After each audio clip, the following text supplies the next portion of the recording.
So it was the first time you'd seen it. Were they doing everything according to your training, your rules, your regulations? That would be something that we would look at if there was an internal investigation.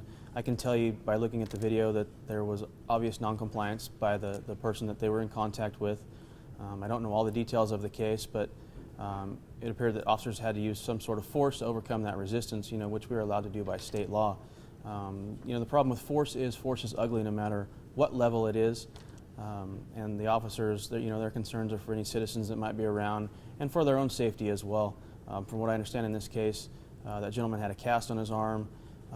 It was obvious that he was flailing his arms and legs around. So, officers are trained not to put themselves into situations where they're going to get injured, and that's probably why they didn't jump on the person. Rather, they kept their distance and used some of the tools that they're trained to use to try to overcome his level of resistance. Okay.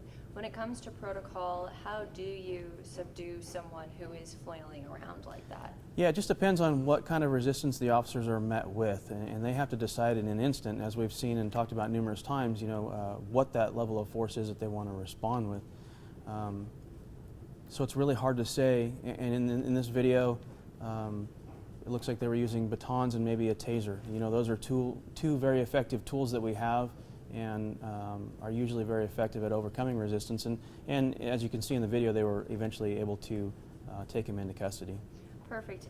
When it comes to having this video to look back at, we're in this age where everybody has a video camera technically through their phone. Does this help or hinder you guys? It can work both ways. It can hinder us in that officers may hesitate knowing that they're being recorded. But if they're doing everything right and according to protocol and policy and state law, they shouldn't have to be concerned. It can also help to exonerate officers, when appropriate levels of force are used and people complain that there was excessive force used. We can use videos to come back and refute their statement.